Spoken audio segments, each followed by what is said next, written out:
Hey guys, if you are watching this video, it's maybe because you are very new to VARC. You want to understand the very basics of VARC. How should I approach this section? What are the things, what are the skills that I need to build to attempt this section? And maybe you're somebody who is a CAT veteran, but who happens to struggle with VARC and you're wondering, hey, how do I improve my scores? I'm scoring very less, I'm scoring very little in my mocks and in my previous CAT attempts.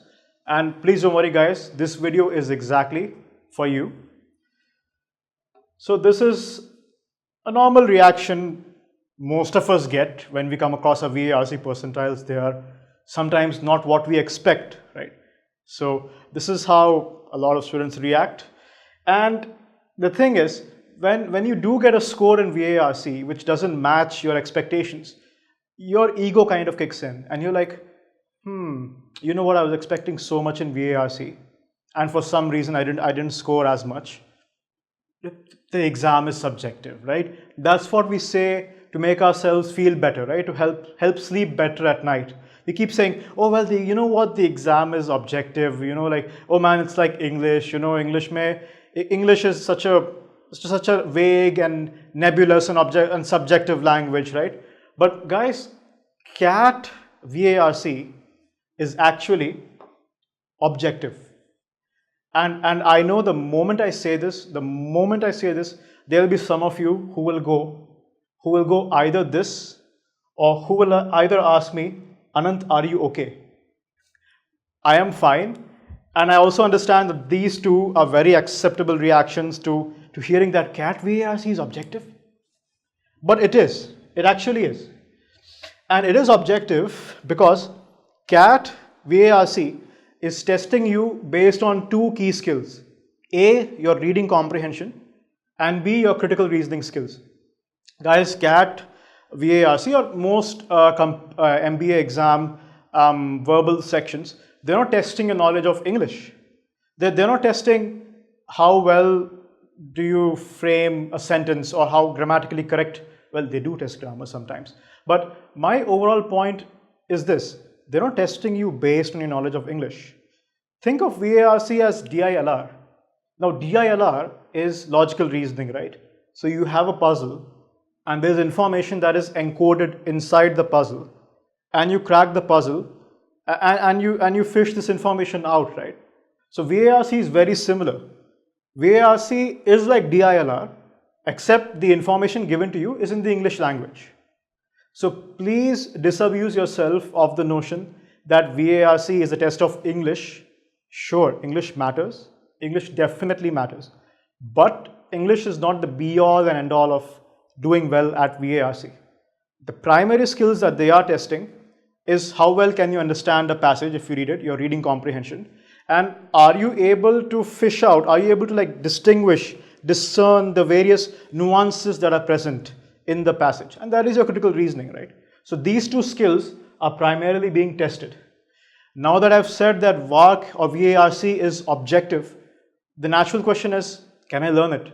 Is it possible to learn this power? I'm a huge Star Wars fan, by the way, so you guys will find quite a few Star Wars memes from this point on. The answer is yes, absolutely. You can learn this power. You can get good at VARC with the right kind of practice. You absolutely can get good at VARC, right? So what should you do? You should be working on your comprehension. VARC, if you were to break the exam, the section down, it's four passages, a few verbal ability questions. I think it's generally 6 to 7 verbal ability questions, and there are 4 RCs with 4 questions each, that is 16, and the remaining 8, the remaining 8 are verbal ability questions. And the thing is, to do well at CAT VARC, you have to be able to understand what's written in the passage. That is key. Now, you can only do that if you understand the passage. And to understand a passage, your comprehension skill, guys, it has to be good. And so if you're struggling with VARC today, it's 99% because your comprehension skills are not at that level yet. So you will have to work on your comprehension skills. And believe me, the effort you put in here in the long run will pay you very rich dividends. Now, how do you go about improving your comprehension? I mean, so far we have established that you must improve your comprehension, right? And now you're thinking, Anand, how do I do that? Well, the first way to do it is focus on understanding. So guys, whenever you're reading a passage, or it can be anything, leisure reading, if you're reading, say, a Hindu article, or if you're reading, say, something on the Times of India, or if you're going through an article online, the thing that you guys must focus on is understanding. Understand the passage, understand the paragraph. And when I say understand, you don't have to obsess about every little word or every little line that's written. You don't have to know the meaning of every single word that's in the paragraph. What you do have to be concerned about is, am I able to understand broadly what's given? And the answer is yes. So as long as you understand what's broadly given, as long as you focus on understanding what's given and not on speed, guys, please don't focus on speed. It's a very, very slippery path to focus on speed over understanding. And I get it, it might feel like you're going somewhere in the beginning, but it leads you nowhere. Trust us, it leaves you nowhere. So please focus on understanding whenever you're reading something. Please focus on understanding. The aim here is to be like Rahul Dravid. Don't be like Chris Gayle. I mean, we love Chris Gayle, okay? He's an amazing T20 batsman. But CAT VARC is not T20. Guys, CAT VARC is your ODI. It's your test cricket. It's not T20. So this strategy of blindly swinging your bat and hoping you connect for a 6, it may work in a T20 setting, doesn't work in a test setting, doesn't work in an ODI setting. So be more like Rahul Dravid, be very methodical, be very measured, be very calculative with what you're reading, try to understand, try to be calm. There's no need to rush through things. And now you might ask me why. Why can I not be like Chris Gayle? What's wrong? I love his style. Fair question. Perfectly logical question. And it also has very perfectly logical answers, right? The first point is, CAT tests you, or rather CAT questions, they test your depth of the passage. They're not testing your superficial knowledge of the passage, right?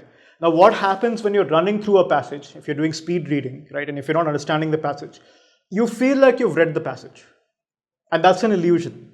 So you feel like you've read the passage, and now you go to the questions. And the questions, guys, if you have given CAT before, or if you're somebody who's already attempted a few mocks, you would have noticed CAT, VARC, RC questions are not easy. They're never straightforward. They're almost never straightforward. They're always tricky. It's a lot of nuance to each question. So imagine if you're running through the if you're running through the passage, and if you're not focusing on understanding each and every paragraph, if you're not focusing on understanding what the author is trying to say, and if you're just trying to run through it, you will struggle with the questions, right? Because the questions are not straightforward. Secondly, guys, better understanding leads to faster decision making. So it's okay to spend, say, 20-30 seconds on trying to understand that passage a little better than trying to skimp on these 20-30 seconds and trying to jump into questions. But when you do this, when you do the latter, when you're not trying to understand the passage and we're jumping, say, a little too prematurely into questions, what happens is you will waste a lot of time there. You'll end up wasting a lot of time trying to understand what each different option is. You will find a lot of options deceptive. You'll be like, oh my God, A and B sound the same. A and B, it's very hard to distinguish between A and B. So what do I do? These kind of situations, if you're facing them quite often, then maybe, just maybe, you're not reading the passage slowly. You're not reading it in a way that is conducive to your understanding. Maybe you're running through it. And when you run through it, you don't understand it better. And this leads to point number 3, which is you begin to reread. So if you don't understand the passage, you are tempted to go back to the start and you will run through it again and you won't understand much. And then you'll be like, oh God, I've read this twice, thrice. I wasted 6-7 minutes and I still don't get this passage. And you'll keep running through it again and again, and then anxiety kicks in. And once anxiety kicks in, guys, it's very difficult. It's very difficult to pick the right answer. It gets much more trickier to pick the right answer, right? So efficiency over speed. If you have understood the passage, if you have gone through it in a thorough manner, you already have a mental map. You have an idea, okay, the author talks about, say the passage is about the moon landing, right, which happened in 1969. So you're like, in paragraph 1, the author talks about the 3 astronauts who landed on the moon. You have a mental map. So now if there's a question which says, go to the point where the author talks about the 3 men landing on the moon, you already know, oh yes, I saw that in paragraph 1. So you can directly jump to paragraph 1, read the relevant bits and answer the question. This only happens when you have a mental map. And the mental map, guys, it only comes when you read the passage with understanding. If you rush through it, you are not forming a mental map. And accuracy is much more valuable than speed. Guys, CAT sounds like a speed-based exam, and I've touched upon this point before. But CAT sounds like a speed-based exam. It's an exam of accuracy. CAT is about accuracy. I've told you before, people who do really well at VARC are not necessarily people who attempt all 24 questions. People attempt 18 questions, 19 questions. They get 15, 16, 17 right. So that is a score around 43, 45, 47, right? In that range. That easily will land you in the 99 plus percentile, right? That's a very high score. So CAT is not an exam that wants you to be fast. Sure, speed matters. Now don't get me wrong, speed does matter. But CAT wants you to focus and prioritize your accuracy. And that is something a lot of good candidates, all kinds of candidates, they miss out on this. They miss this nuance.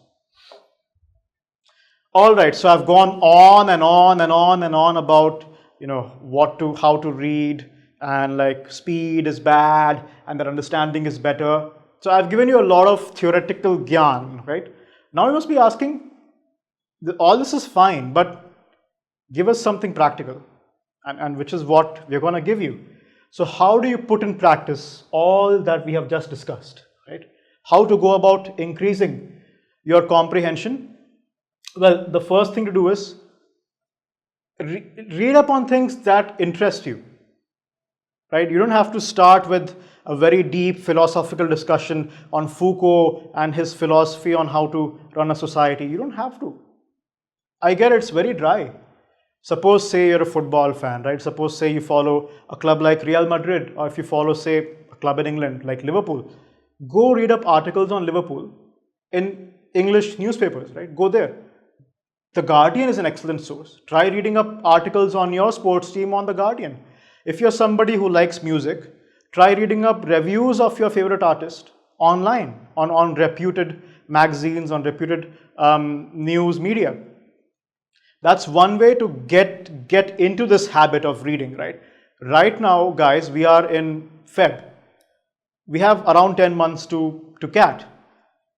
You can take your time and slowly diversify into more complicated topics. But what's most important is right now, you guys start reading.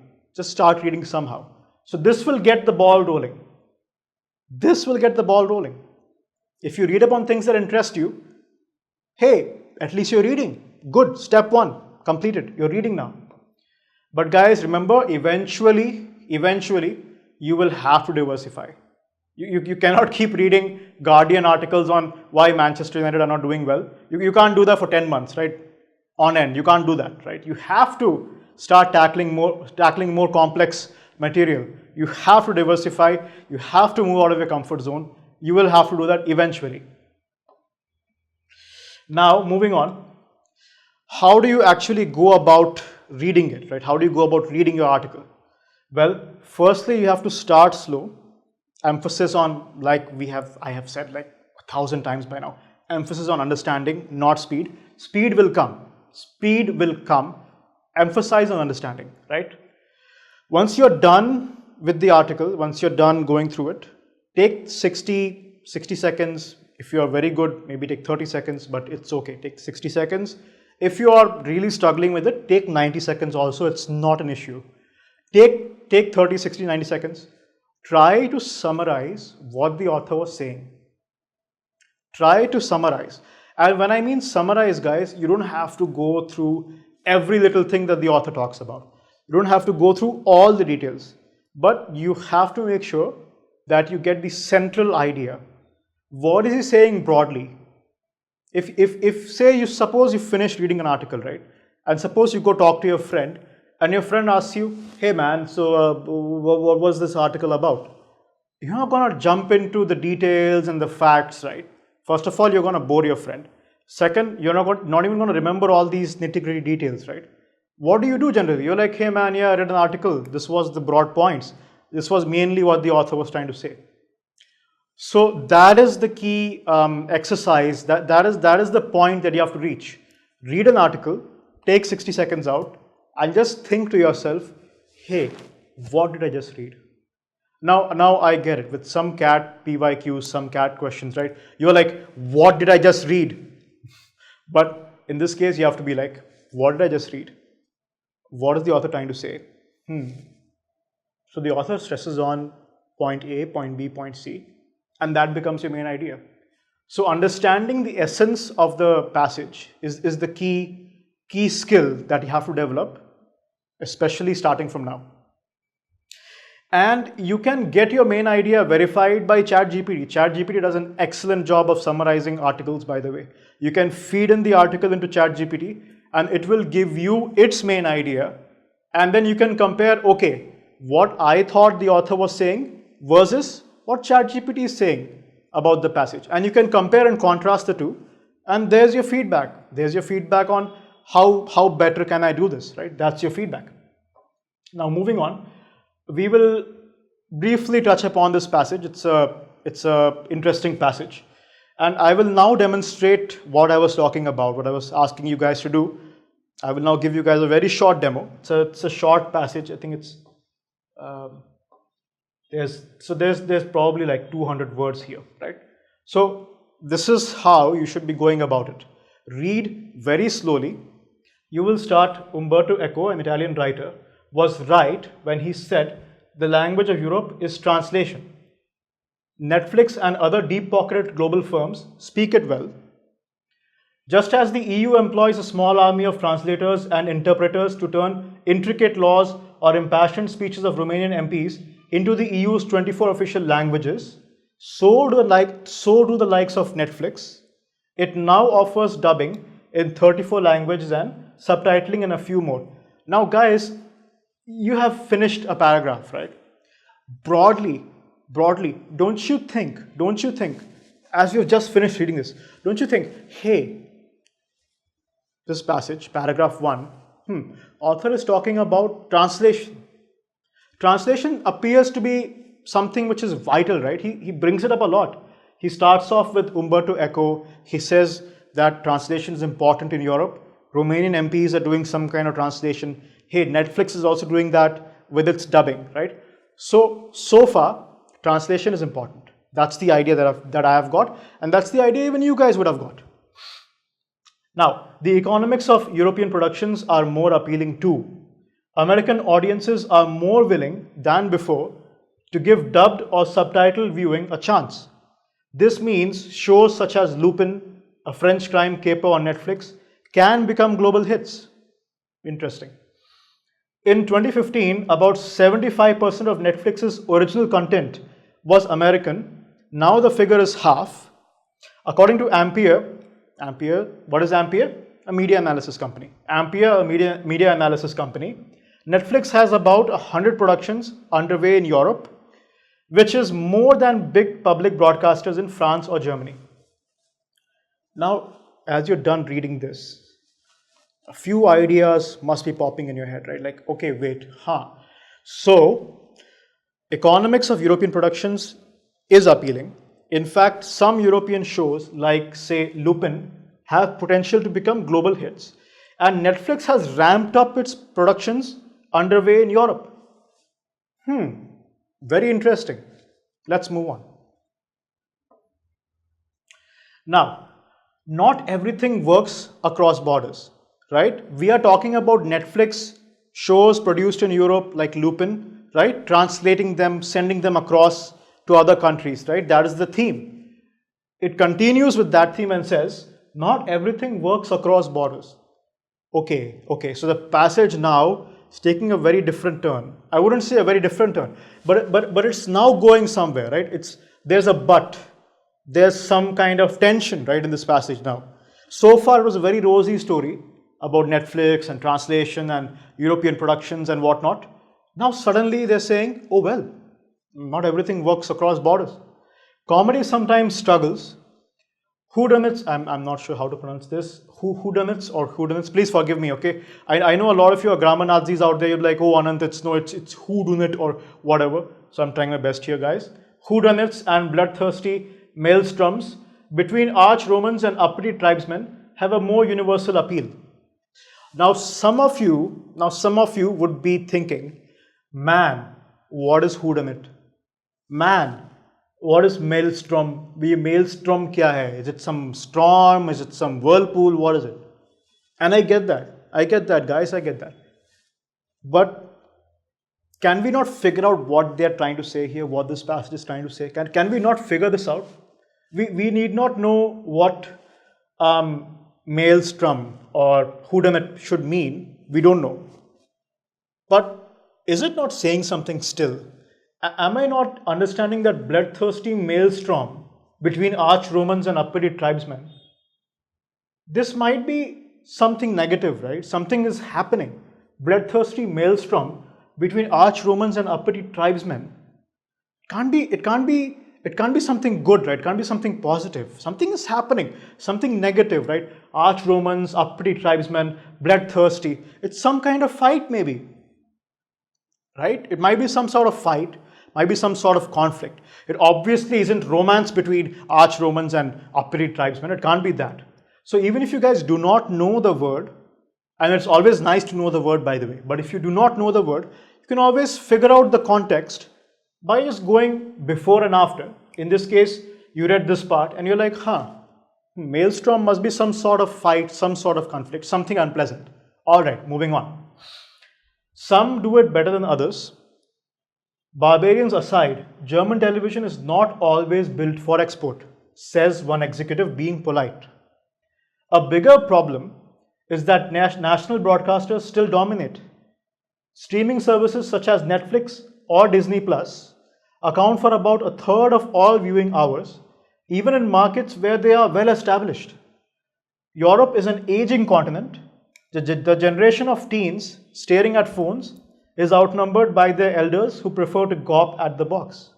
So in India, I think it's the opposite, right? I think this last line it's totally reversed, right? I think there are far more of us who spend a lot of time on our phones, and I think there are very few of us who perhaps like still watch cable television. I don't know. You guys probably like leave a comment or something if you guys think there are a lot of people still who watch a lot of cable television.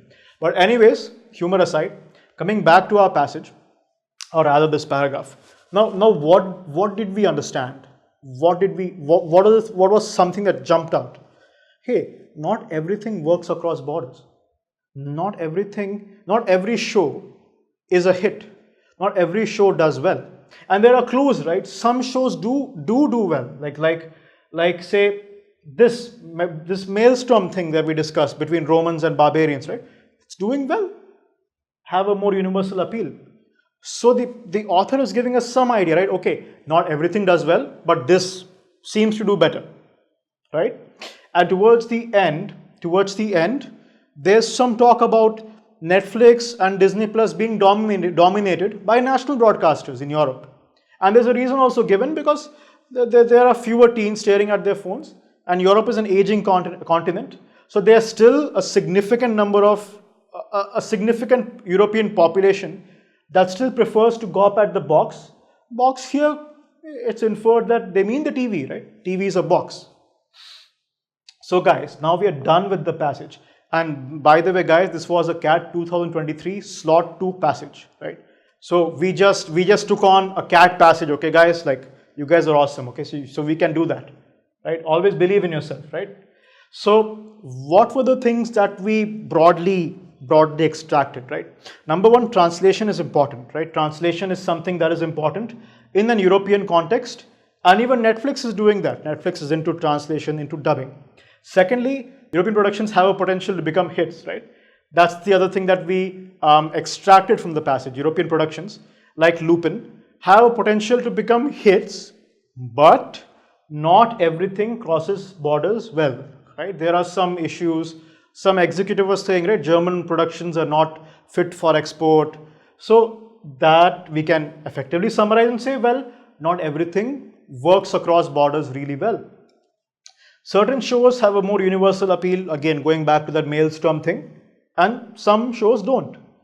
And national broadcasters are still dominating over the likes of Netflix and Disney Plus and whatever. So we can just say national broadcasters are still dominating over streaming services, right? As Europe is still an aging continent. So guys, we have extracted the central core essence, right? The spirit of the passage is right here. Now, I need not mention all the gory, gritty details like Netflix or like Disney Plus or bloodthirsty maelstorms. You don't need all that. What I have here is good enough so that if I bump into my friend and if he asks me, dude, what were you reading? I can say, hey man, I read this article, something about Netflix, you know, like using translation and how some shows are, you know, very popular, and like, you know, how Netflix is still lagging behind national broadcasters in Europe. And that's my passage summarized. And that's the main idea. So guys, this is ideally what you should be doing. Whenever you read anything, something, read it slowly with understanding, right? And once you're done reading it, you guys can summarize it, take 60 seconds, make a mental note. Be like, okay, yes, so these were the key points that were there in the passage. Right, I got them all. Good, and you're good to go. Now, we do have a lot of videos which explain effective reading strategies, and you guys can go through them. The links will be in the description below. And guys, please don't fall for these gimmicks such as speed reading or skimming, all these, you know, fancy new whatever abbreviations that these guys come up with, all these nicknames, you know, this technique, that technique. It leads you nowhere. These things lead you nowhere, guys. Please don't resort to this. It's very appealing. I know it's a quick fix.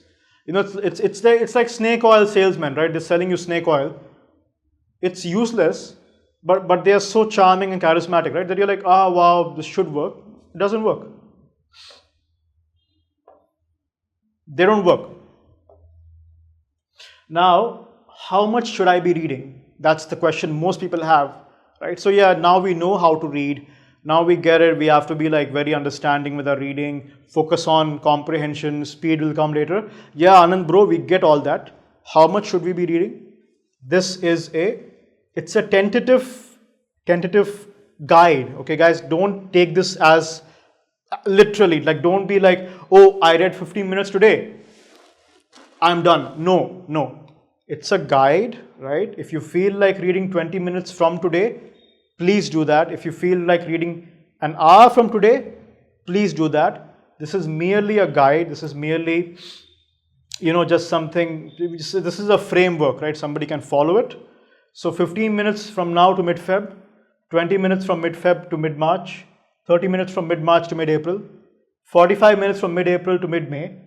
And guys, worst case, by the middle of May, guys, you guys have to be reading an hour a day. Have to be reading an hour a day. And when I say reading, I mean leisure reading. I mean reading, just reading, not worrying about CAT, not thinking of it as a CAT RC. No, CAT RCs don't count, guys. This is just reading.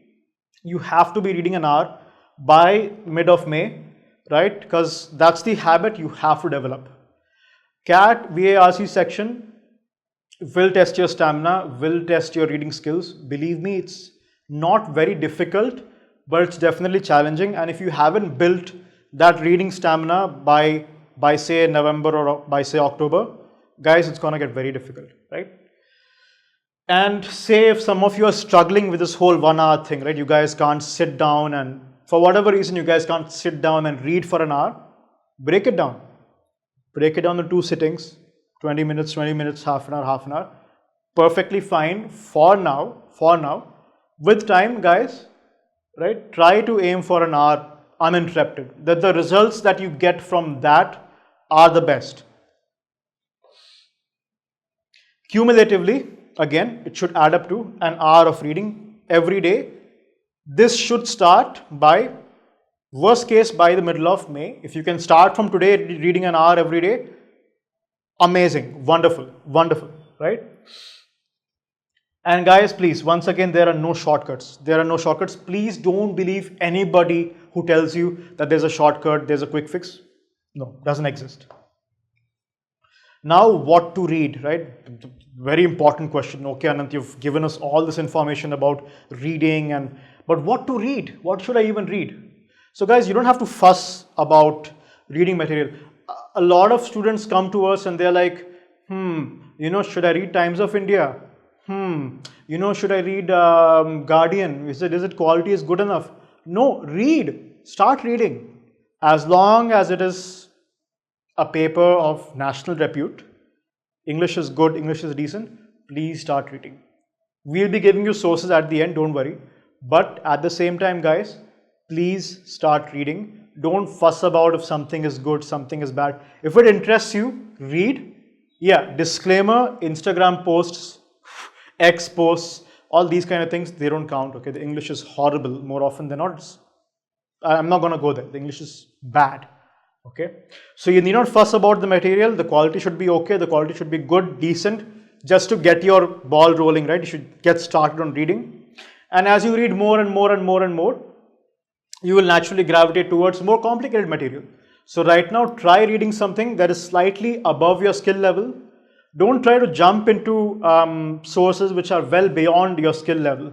Say if you're a beginner, right? And if you say you start reading Aeon articles, you won't last because Aeon articles are of a very high standard. The English is not easy. The ideas that they try to convey are very complicated. They're very nuanced. So if you're an absolute beginner and if you say, oh, well, you know what, I'm going to start with Aeon and I'm going to read an hour of Aeon articles a day, you will burn out very quickly. So it's best that you be honest with yourself, understand where your level lies, your reading level lies, and try reading something a little above that level, right? If you're an absolute beginner, maybe try with some articles in the Times of India or maybe the Hindu, right? If you're a beginner, if you're intermediate, try the Hindu. If you think if you think you are, reached a decent level, progress further, right? You can elevate your reading material to say the Guardian or say Aeon or the Smithsonian Magazine. And we'll give you an extensive list towards the end. And there is Bharat's reading list, which you can get on the 2IIM website. It's free. It's publicly available. It's a list of excellent articles. These are of great quality. They're very nuanced and they're challenging. So it's an excellent read. So here's some of the material that we do recommend that you guys go through. Now I've discussed about some of these, right? Bharat's reading list, we absolutely strongly recommend. Please go through Bharat's reading list. You can find it on our website, 2IIM. We are going to drop a link down below. My apologies for that. Yeah, we're going to drop a link down below in the description. You can find it there. Very good articles. You can find it on Bharat's reading list. Of course, there's the Guardian, there's Aeon, there's the Hindu, and there's Economic Times, Times of India. These are all sources we would recommend. These are very good sources, right? Smithsonian Magazine is free. Another great magazine, just like Aeon. And if you are, really keen, you can probably shell out some money and you can buy a subscription for The Economist, or you can buy a Nat Geo subscription, right? And of course, there are always books. There's always books. You can always go for a fiction book, a non-fiction book, biographies. Please don't fuss over, oh, well, should I read his biography or should I read that other person's biography? Read. As long as you guys are reading, that's the most important thing. Your absolute focus should be on reading. Like Jordan Belfort says in Wolf of Wall Street, right? He's like, pick up the phone and start dialing. So pick up the book and start reading, guys, okay? Like don't fuss. Don't don't hesitate, right? There's nothing to doubt, nothing to like, you know, there's no need, there's no excuse. Don't give yourself excuses, okay? Just like pick up the book and start reading. And thank you so much. That is the end of our video. Thank you so much for staying with me. Thank you so much for, you know, going on this journey with me. And I would like to inform you guys that we have a CAT masterclass on 26th Jan. More details will be in the description below. So we do have that, and I would absolutely recommend you guys do sign up for that. And once again, thank you so much. Thank you so much for watching this video. All the best.